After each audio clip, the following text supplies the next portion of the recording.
Kailangan niya kasi yun eh. Lahat ng lakas, emotional, Oo, physical. pero hindi siya sa Pilipinas. Mga dark web na yung mga yun. Hindi ko kinaya, grabe. Parang ikaw nanlalambot ka rin gano'n. Sinaksak sa mata niya. Parang alam mo na, may pugutan na mangyayari.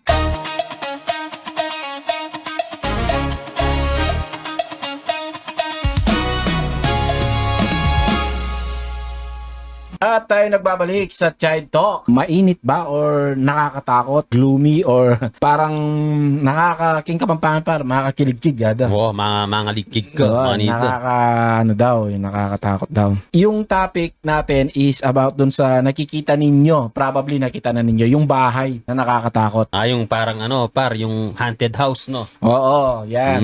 Ngayon, ang kwento doon, syempre pag-uusapan natin, alam mo naman kung ano yung meron doon na makikita mo sa mga comment na may pinatay daw. No. Pinatay daw sa bahay na yon. Pero, ang totoo nito, hindi siya related sa bahay. Kumbaga, ano lang yung bahay na yon, papakita mo, tapos alam na nila kung anong ibig mo sabihin. No?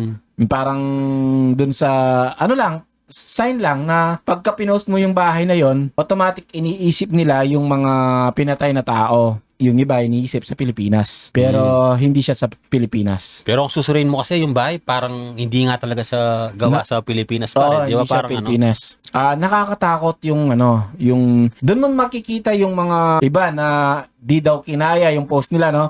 Di ko kinaya, grabe, ganun, no? Di ko kinaya, mga ganong klaseng comment. No, hindi naman sa pinagmamalaki ko na syempre tayo kinaya natin, no? Although hindi naman talaga magandang video yon. Pero kung mga ganong pinapanood lang, nung panahon natin may mga live na website na ganyan eh. Oo, yung like, ogrish.com, mga ganon. Isa lang yan, yung ogrish.com, no? Reddish ba yun? Tsaka yung live leak. Yung mga ganon. Live leak, no? Pero may mas malupit dyan. Hindi siya black web. Yung anong tawag dito? Yung mga forum. Forum nandun talaga, lahat, no? Kung anong hahanapin mo doon, meron. Grabe, yung hindi mo ma-imagine na yung kakainin ng buhay yung tuta, no? Grabe, oh. May ganon. Tapos may mga groups na kumakain ng dumi, no? Mga dark web na yung mga yan. Pero yun, that time nung sa atin, hindi pa siya ganun. Hindi siya dark web eh. Live yan eh. Live talaga siya. Tapos yung mga pinapatay ng mga terorista, yung mga binabaril, tapos lalagyan pa ng yung pagka narinig mo yung music na yon, parang alam mo na, may pugutan na mangyayari. Yung parang yung talagang pinupugot, talagang ikaw pag pinapanood mo, nakakano ka, pero tinatapos mo. Yung isang nakita ko dun sa naka-GoPro, tinesting yung GoPro. Alam mo, yung pamagat ng video. Testing GoPro on a shredded face yata, parang ganon. Nakatutok yung GoPro sa mukha ng sundalo. Tapos, binaril sa mukha ng shotgun. Grabe, may slow-mo. No? Slow-mo, makikita mo paano nag-iba yung mukha, yung impact. Ganon yung Grabe, dating niya. Mga ganon yung video na pinapanood natin noon. Pero sa totoo lang, hindi dapat nakakapag-create ng anxiety. May time na talagang pagka pinanood mo, medyo mag-iiba yung mindset mo eh. Oo. Delikado din yan kasi baka one day gusto mong subukan eh. Gusto mong makitang live. Parang nakakabuyo no? Oo. Para ko, yung mga yan, usually, yun kagaya no? May nakita ko, no? Pasend naman, no? Actually, yung sa akin, yung sinend ko sa inyo, nakita ko lang yon, pinakita ko rin kasi sa kanila eh. Nakita ko lang yon kay sa post nung isang vlogger na taga dito sa Sapang Bato kay Narisol pa, deta di Ariel. Basta yung tatay nila Bapa din, yun yung mga vlogger na yun, no? Nakita ko nag-post tapos nag-PM ako, pasend naman sabi ko para makita ko lang yung Nung makita ko, nga naman, no? Medyo kasi buhay. Buhay yung tao tapos hinihiwa, pero obviously yung video ay matagal na yon. Sobrang tagal na nun, parang around 2010. Nag-research ako, no? May nakita ko na 2010 pa daw yung video na yon. Parang ko na yun, matagal ko nang nakikita yata. Cartel yun, mga cartel. Usually, kung malalaman mo yung kwento ng mga taong ginanon, yung biniktima, hindi ka gaanong maawa kasi. Alam mo, yung ginawa din ng mga tao na yon ay mas malala doon. Posibleng mas malala. Pwede. May mga may mga video pa ako na nakita na dati yung tao parang tinira niya yung asawa ng boss niya. Grabe. So ngayon, ang ginawa, pinarusahan siya ng mga cartel na yon. Alam mo, buhay na buhay, tapos wasak yung wasak yung dito sa bandang parte ng paa, tapos litaw yung patotots niya. Yung patotoy niya, kinakain ng mga pitbull. Grabe, no? Kinakagat. Tapos meron pang video na, yun, alam ko to sumikat, no? Yung isang video na naguhukay siya, Tapos siya mismo yung ililibing doon, no? tapos pinagtataga, gano'n, no? Madami pang Grabe. mga video na buhay yung yung una kong tinamaan dyan, una akong tinamaan sa ganyan na medyo na alter yung pakiramdam ko is yung sundalo parang pulis sa German, tapos binanatan siya na na screwdriver. Oh? Makikita mo, yun, doon ko naramdaman yung parang nararamdaman mo yung sakit. Buhay yung tao, buhay yung yung pulis. Parang nangihina na lang. Alam mo yung Grabe, no? screwdriver? Oh. Ito medyo medyo brutal yung usapan natin Sinaksak sa mata niya. Grabe, no? Buhay yung nararamdaman niya, tapos naririnig mo yung Yung sigaw niya, sigaw tsaka niya. Ganun lang, sobrang hina. Alam niyo yung screwdriver, nilaro pa sa mata niya. Alam niyo yung pangalawa, sinaksak sa tiyan niya tapos nilalaro-larong ganun. Yung Grabe, ramdam no? na ramdam mo Parang, Tapos may effect, no, Barno? buhay yung tao Mga estudyante yung gumawa doon. Nahuli naman at nakulong. Tapos tayong mga batang 90s nga, may pinapanood tayo noon, yung Band in Asia, at saka Any Kind of Death. Alam niyo yun. May ganun nga na dati, na website. Yung bibilin mo pa yung yung VHS, tapos makikita mo doon yung mga Any Kind of Death, VHS, tapos no? VHS, may yung mga cannibal, no?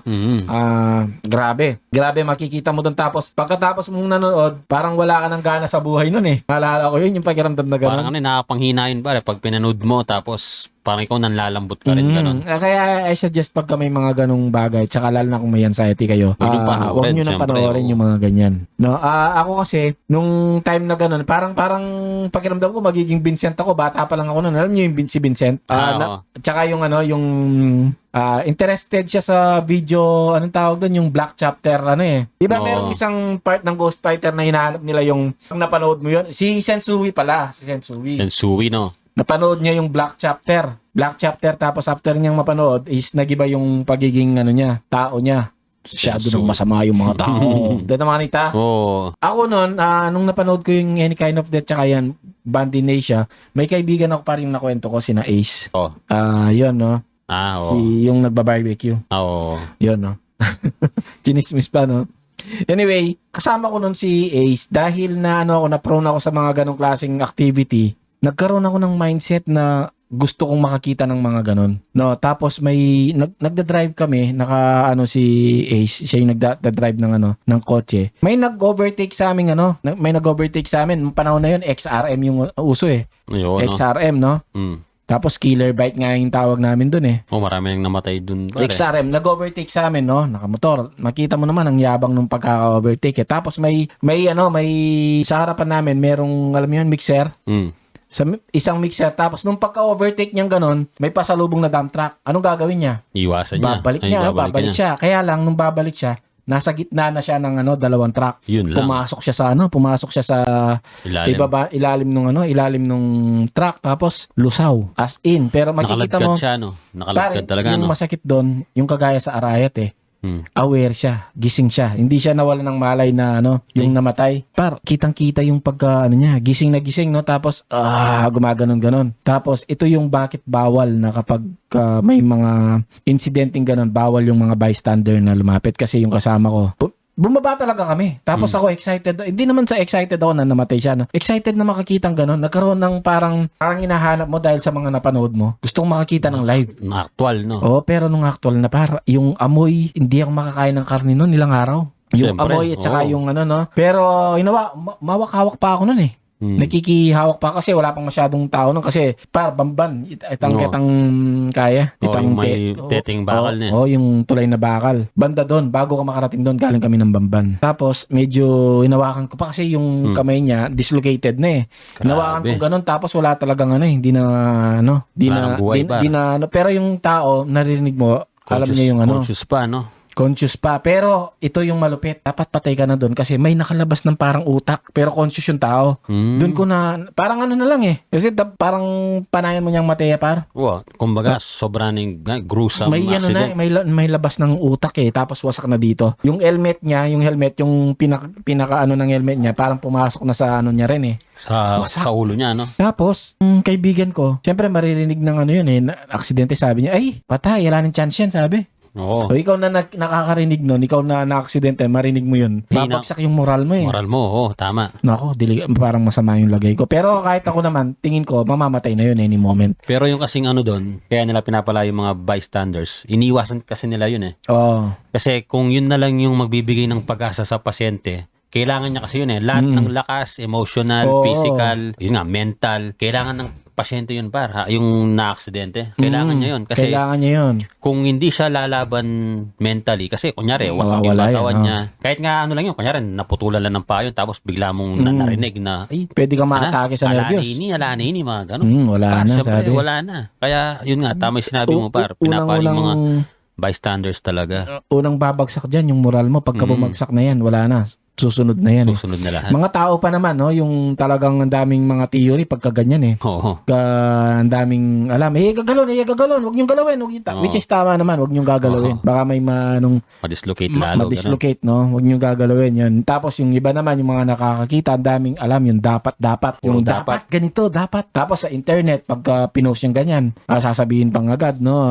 Inuuna pa yung video eh, Lalo niyo naman, lahat tayo content creator, di ba? Oo. Lahat ultimong na. nagtitinda ng bagoong content creator eh. Ultimong nagbabasura. Oo. Hindi naman sa syempre, Mm. sample lang. Ganun karaming nagko-content ngayon. Oo, meron actually meron nagbabasura, nagko-content. Oo, Kumikita ng 800 Oo, tatlong yun, oras. nakita ko ngayon, yung nagkakalakal no? Di ba, no? Pero kasi makikita mo naman yung mga nagko-content na ganyan, sila yung taong may edge talaga. May Sila yung edge. taong may pangarap, sila yung taong mas angat sa average na tao. Pero hindi Oo. naman lahat ng hindi nagko-content ay hindi na angat. Minsan yung iba private lang talaga na tao.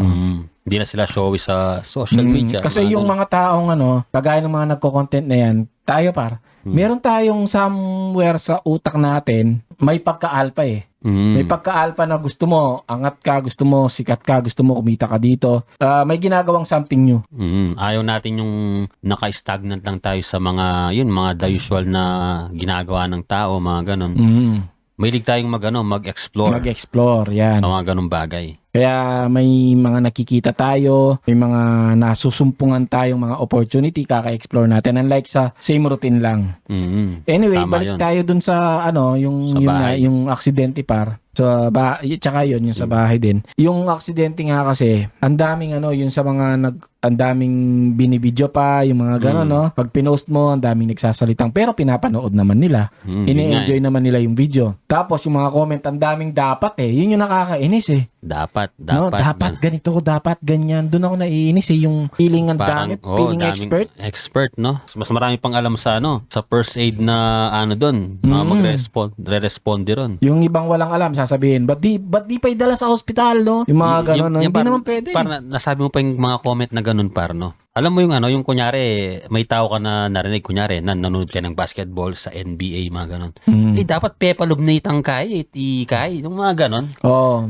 Yung coach sa NBA, sumusweldo ng milyones yun dahil sa trabaho niyang yun. Imposibleng hindi niya alam yung alam mo, Oo. Di ba? Tapos, meron naman yung tuturo sa business, mga ganon. Oo. Siya mismo walang business, pero Ang galing-galing, no? masating nga kaya ngini, makanini. Kaya kang abiyas, papatalakat kang Yun nga apartment. yung medyo... Pero siya mismo, wala siyang ganung possession, Oo, di ba? Yun yung irony sa Pilipinas eh. Yung ang galing ang daling magbigay ng advice. Oo. No, parang ang galing-galing na hindi naman successful sa ganyang ginagawa tapos pagbibigay ng advice na parang may narating na siya pagdating sa ganung klaseng bagay.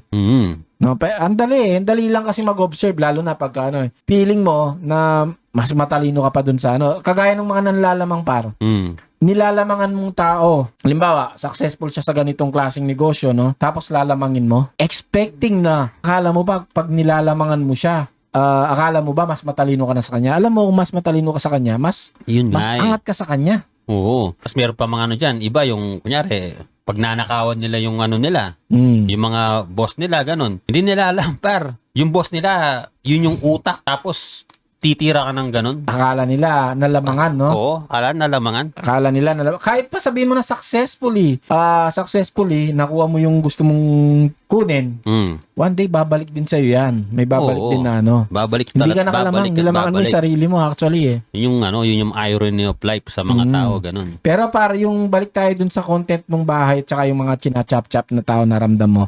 Medyo, no, ako ramdam ko dun sa ano, yung pakiramdam ng taong wala kang galaw, wala ka ng chance, pero nararamdaman mo yung pain. Yung ginagawa sa'yo. Parang meron ganung pelikula, yung law-abiding citizen ba yun?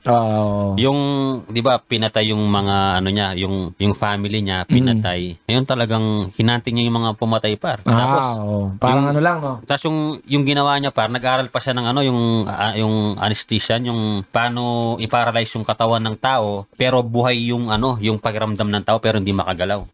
Kaya nung ginawa niya yon, talagang tinolture niyang solid hindi makagalaw yung tao, pero yung pain na ginagawa mo sa kanya, yung pain receptor niya, active. Ramdam, no? Pero yung mobility receptor, wala. Oo, yun. Ginawa niya yun, solid. Nakita na ninyo yung nangyari dun sa tao, di ba? Nakita na ninyo kung gaano yung pain. Maximum pain, siguro, yun yung nararamdaman niya kasi binuksan eh. Tapos yung may lumobo pa nga sa bandang tiyan niya eh. Grabe, no? Medyo ang sakit, parang nararamdaman mo yun. Imagine, yung pain na yun, temporary lang, ilang minuto lang, mawawala na yung tao, mamamatay na yun eh. Oo. Tapos imagine yung yung salitang impyerno. Yun lang. Imagine, sinusunog ka pero hindi ka namamatay, ramdam mo. Yun nga eh. Ito na lang yung ideya na lang na ooperahan ka kunwari bukas, knowing na hindi mo naman mararamdaman yung pag-oopera sa'yo. Marami ka nang na-survey na inoperahan sila, wala naman naramdaman. Pero imaginein mo ngayon, ikaw, ooperahan ka bukas, bubuksan yung katawan mo. Siyempre, diba? na yan? May takot, na diba? yan? Mixed emotion na yan. Yung takot mo, pagkatapos nun, anong maging sitwasyon. Kumbaga, more on na talaga siya, emotional, physical, sigurado yun. Pag ganun. Nakakatakot, Oo. Sa madaling salita, ako nga lang nung sinabing kukunan ako ng dugo, ilang yun months, mga basic na diba? Ilang months na nung nagka-fatty liver ako, itetest nila ako kukunan ng dugo. Ilang months akong nagka-anxiety, takot, na parang ini-imagine ko kasi pagka may sinaksak sa akin tapos may sinisipsip na dugo, nakakatakot eh. Sobrang ilang months pero wala man ako naramdaman nung ginawa yun. Tapos na, sabi ko, nabigla ako. Yung upuan na hinawakan ko, parang masisira na, sobrang Yung higpit, no? Sobrang takot sa needles. Para ito yung ideya dyan. Bakit yung mga ganong bagay, ganun pa lang yung mga pain na usapan, sobrang takot na tayo. Pero hindi tayo takot gumawa ng mga masasama at mapunta sa impyerno. Joke lang ba yung Joke lang ba yung impyerno sa atin? Yung tipong kaya nga eh. Hindi ka nagpapakabait, hindi ka gumagawa ng mabuti, hindi ka nagsisimba, hindi ka nagbabasa ng eternal na ganun yung mararamdaman mo, no? Imagine. No? Yung konting paso nga lang, sobrang sakit, di ba? Yung na nga lang, yung, di ba meron din sa Bible yung uhaw na uhaw siya dahil kahit patakan lang daw, drop lang daw. Parang na-imagine mo na yung nag-basketball ka rin talaga dati tapos at athletic ka pa. Ramdaman mo yung sobrang uhaw mo na gusto mong uminom tapos let's say sa pag-uwi pa lang sa bahay, doon ka pala makainom ng tubig. Para di ba ang sa pagramdam nun, no? Para yan yung naramdaman ko nung yun, solid ng pagramdam yun. Nung pumupunta tayo, first year high school, para kaklase yata kita or basta or pumupunta sa third. Sa third. Alam mo yung pakiramdam na pumunta ka doon, medyo di ba? Malakas ka pa. Malakas tapos napagod ka. Pwede kang uminom doon sa tubig doon kasi malinis. Malinis yung sibol. Malinis pero alam naman natin sa puno ng bakterya yung mga yan, siyempre. Bata pa tayo noon, siyempre inom ka. Malakas-lakas pa yung mga tiyan natin nun. Okay. Ngayon, pag uwi mo, sobrang layo, nalalakarin mo, grabe, dumadaan kami nun sa Clark. Lalabas ka dun sa likod, dun sa may, yung Aqua Planet. Tapos may barangay dun yung parang mga kapatid na Aita. Meron. Pag bandang dun ka na, naglalakad ka, tapos yung sobrang uhaw ka na naman pa. Sobrang uhaw, yung ramdam mo na, ramdam mo yung parang mamamatay ka na, konting na lang. Umiinom kami nun, dun sa bahay, sa gilid nung may yung bahay na yun, sa Clark, merong pag nagba-basketball ka sa malapit sa CDC. Di ba, yung host lang na host talaga, yung sa pang-garden, no? Oo, yun. Doon kami inom, talagang lagok talaga nun. Grabe. Yung ganun na sinabi sa Bible, yung konting patak lang daw, na siya, satisfy na grabe. Imagine kung mapupunta ka sa impyerno, eternal, mangyayari sa iyo, eternity. Grabe, no? Ba't yung iba hindi natatakot na gumawang ganun, pero takot sa simpleng pain lang.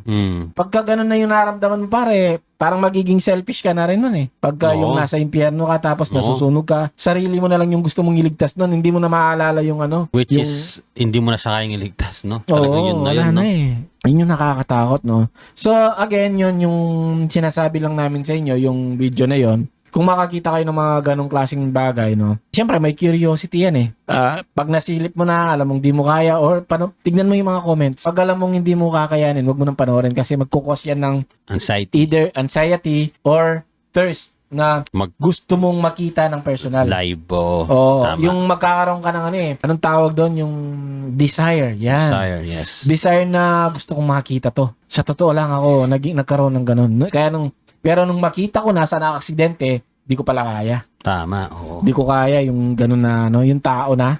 Sa mga hayop, kayang-kaya yan eh. Pero, yun, nung nakita ko yung tao na yun, ilang weeks, ilang araw, di ako kumain ng karne. Di ko ma-take. So, I think yun lang, no, para malinaw sa iba na kung ano yung bahay na yun. Oo. Okay? So, I think yun lang. At Alright. maraming salamat mga tol and God bless. Chai Chai Talks Talks. out!